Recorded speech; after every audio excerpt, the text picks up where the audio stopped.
भीमा कोरेगाव शौर्य दिनाच्या 1 जानेवारीच्या निमित्ताने महत्त्वाचं आव्हान मी राज्य सरकारला करतोय. तात्काळ दखल घ्या. पेरणे फाटा, लोणीकंद ते शिरूरपर्यंत बिबट्याचा वावर वाढलाय. 8 दिवसापूर्वी बातमी होती की लोणीकंद परिसरमध्ये बिबट्या दिसलाय. शेतकऱ्यांवरती हल्ले केलेले, पायाचे ठसे सुद्धा बिबट्याचे शेतामध्ये दिसतायत.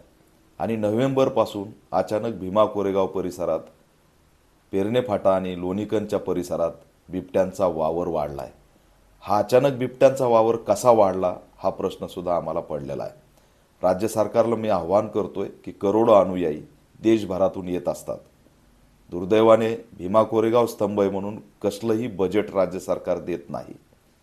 कुंभमेळ्यासाठी 25,000 कोटी रुपये दिले जातात, परंतु भीम अनुयायी येत आहेत म्हणून एकही रुपया दिला जात नाही. जे काही 10-15 कोटी रुपये दिले जातात ते ट्रॅक्टर आणि JCB साफसफाई याच्यातच निघून जातात.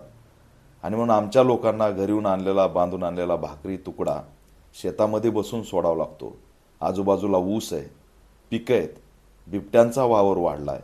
हा नोव्हेंबरपासूनच बिबट्याचा कसा काय वावर वाढलाय हा सुद्धा आमच्यापुढं प्रश्न पडलेला आहे.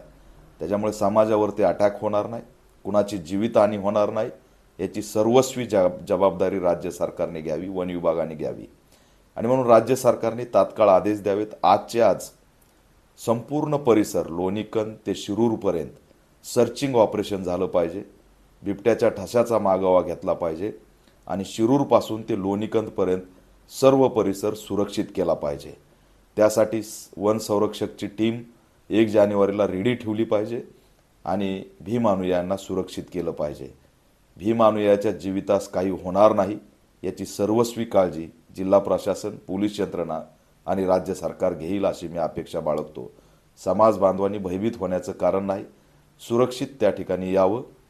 शेताचा आडुसा घेऊन बसण्याच्या आधी आपण विचार करावा आणि गर्दीमध्ये राहण्याचा प्रयत्न करावा असं सुद्धा आव्हान मी या माध्यमातून करतो.